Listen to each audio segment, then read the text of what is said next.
Nama saya Betty Monika Nababan, absen 6 dari kelas 12 5 MIPA. Di sini saya akan mencoba menjelaskan pengaruh kemajuan iptek terhadap negara kesatuan Republik Indonesia. Lebih detailnya di sini saya akan membahas pengaruh kemajuan iptek dalam bidang ekonomi. Setiap sesuatu yang terjadi tentunya akan membawa sebuah dampak positif ataupun sebuah dampak negatif. Begitu juga dengan kemajuan iptek yang sudah kita rasakan hingga saat ini akan membawa pengaruh positif dan pengaruh negatif, terutama dalam bidang perekonomian negara kita.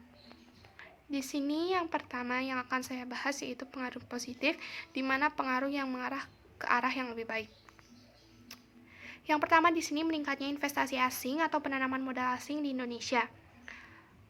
Ketika dengan penanaman modal asing ini, tentunya mendorong barang-barang atau produk-produk luar negeri masuk ke dalam negeri.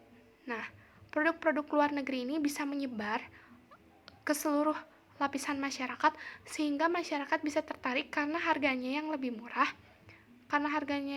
murah, dan kualitasnya yang cukup baik tersebut. Yang kedua di sini, makin terbukanya pasar internasional bagi hasil produksi dalam negeri. Tentunya yang seperti kita tahu, pasar internasional ini adalah pasar-pasar yang terdiri dari berbagai macam negara yang mempromosikan produk-produk khas negaranya masing-masing dengan kelebihannya tersendiri. Nah, ketika Indonesia sudah mengenal iptek dan mereka tahu bahwa pasar internasional itu seperti apa, tentunya mereka akan mempromosikan produk dalam negerinya untuk dipromosikan ke pasar internasional sehingga produk-produk hasil Indonesia ini bisa dikenal oleh halayak banyak, terutama masyarakat mancanegara. Dan dengan itu, para wisatawan asing semakin tertarik untuk mengunjungi Indonesia. Yang ketiga di sini ada mendorong para pengusaha untuk meningkatkan efisiensi dan menghilangkan biaya tinggi. Seperti yang tadi kita ketahui ketika sebuah perusahaan asing sudah menanamkan modal dan berdiri di Indonesia, dan para masyarakat Indonesia semakin tertarik dengan barang-barang mereka karena harganya yang lebih murah dan kualitasnya yang baik. Tentunya para pengusaha dalam negeri juga harus mampu bersaing. Mereka harus mampu mengimbangi apa yang sudah dimiliki oleh perusahaan asing tersebut. Mereka harus meningkatkan kinerja kerja mereka, jangan sampai mereka terkalahkan. Yang keempat di sini ada meningkatkan kesempatan kerja dan devisa negara. Seperti yang kita ketahui, tingkat pengangguran di Indonesia hampir cukup tinggi ya, bahkan bisa dibilang sangat tinggi. Nah, dengan adanya perusahaan asing yang baru berdiri di Indonesia ini, tentunya mereka akan membuka lowongan kerja untuk para karyawannya. Nah, para pengangguran yang ada di Indonesia tentunya bisa menjadikan lowongan pekerjaan tersebut menjadi peluang dan mereka bisa melamar ke situ dan mereka bisa mendapatkan pekerjaan sehingga tingkat pengangguran di Indonesia semakin berkurang dan bisa semakin teratasi.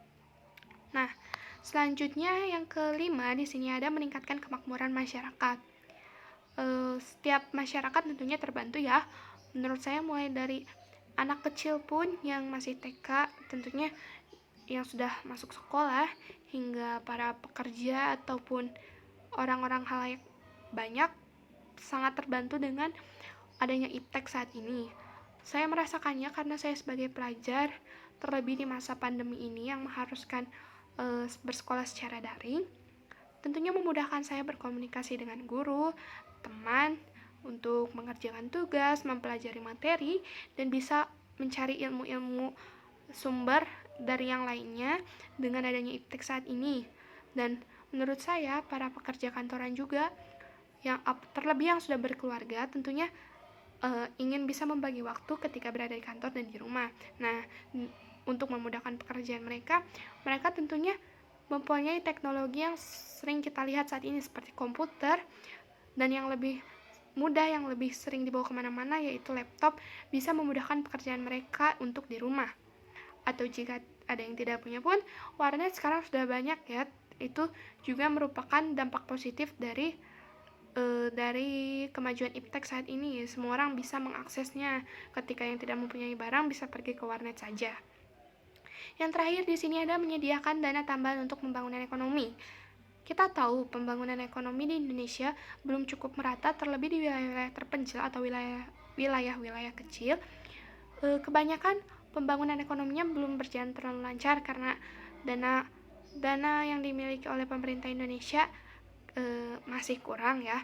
Nah, berasal dari investasi asing yang sudah ditanamkan oleh para perusahaan asing atau orang-orang asing tersebut, itu bisa kita jadikan modal tambahan untuk melanjutkan pembangunan ekonomi di negara kita, sehingga semua pembangunan ekonomi bisa merata dan wilayah-wilayah kecil bisa terjangkau pembangunan ekonominya.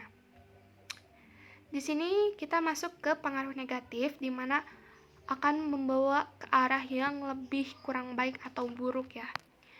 Yang pertama di sini ada Indonesia dibanjiri barang-barang dari luar, seiring dengan adanya perdagangan bebas yang tidak mengenal adanya batas-batas negara. Kita tahu barang-barang dari luar yang seperti tadi, harga yang cukup murah dan kualitas yang baik. Siapa yang tidak tertarik ketika mendengar harga yang lebih murah? Tentunya semua orang pasti lebih tertarik untuk membeli barang yang lebih murah dan mendapatkan kualitas yang cukup baik. Nah, tentunya ketika barang yang berasal dari luar negeri lebih banyak dibeli atau masyarakat lebih banyak tertarik, tentunya barang-barang lokal yang ada dalam negeri kita bisa semakin tersingkirkan dan terhimpit ya.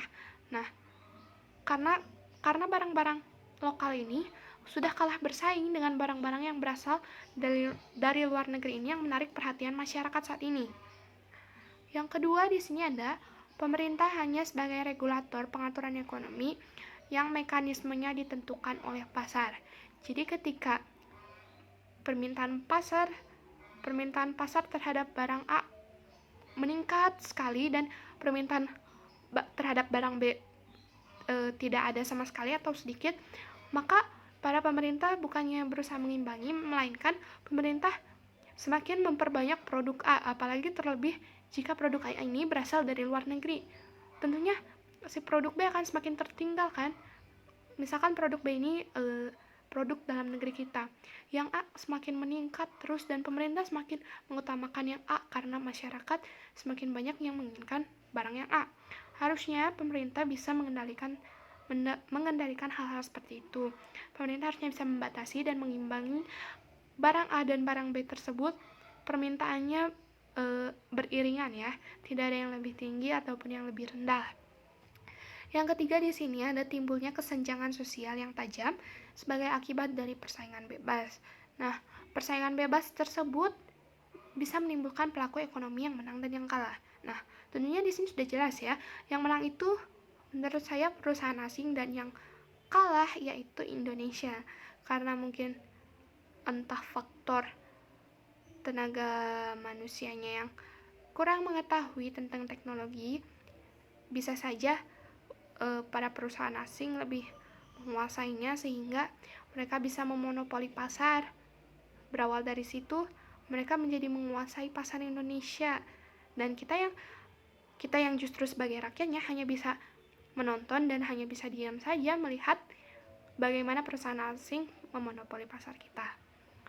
Yang selanjutnya yang keempat di sini ada perekonomian Indonesia akan dikuasai oleh pihak asing. Nah, ketika misalkan Indonesia mengalami krisis ekonomi dan dana yang dimiliki Indonesia tidak cukup untuk menutupi misalkan berbagai kebutuhan atau menutupi hutang yang lainnya yang masih banyak. Nah, ketika ada perusahaan asing atau orang asing yang ingin menanamkan modal, tentunya Indonesia akan mengiyakannya saja karena tentunya sebagai kebutuhan tambahan dana untuk menutupi segalanya ya. Nah, seiring mudahnya orang asing tersebut menanamkan modalnya di Indonesia, akhirnya mereka dapat menekan pemerintah atau bangsa kita, sehingga kemungkinan besar bangsa kita bisa dijajah kembali seperti dahulu kala, terlebih dijajahnya sekarang oleh negara investor.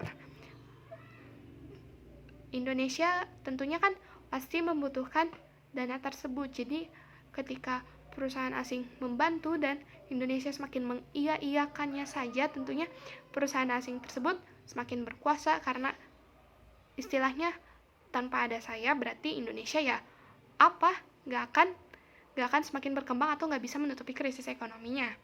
Nah, yang terakhir di sini ada perekonomian rakyat Indonesia semakin dipersulit. Di sini sektor ekonomi rakyat yang diberikan subsidi semakin berkurang, koperasi semakin sulit berkembang, dan penyerapan tenaga kerja yang pola padat karya ditinggalkan.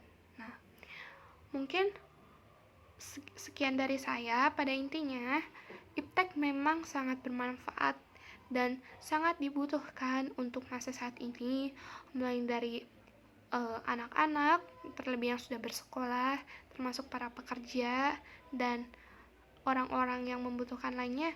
Menurut saya iptek itu sangat penting untuk semua orang. Tapi kembali lagi kepada diri kita masing-masing, bagaimana cara kita memanfaatkan, bagaimana cara kita mengendalikan iptek tersebut. Jangan sampai kita yang terkendali oleh iptek, bukan kita yang mengendalikan iptek, karena ketika iptek yang sudah menguasai kita, kita bisa saja berada di ambang kehancuran. Kita tergantung segala-galanya dengan iptek, dengan produk luar negeri, sehingga kebudayaan kita, barang-barang kita yang lokal ini, yang berasal dalam negeri ini, bisa saja kita tinggalkan dan terlupakan, bahkan nanti bisa sampai punah ya. Oke, mungkin cukup sekian dari saya. Terima kasih.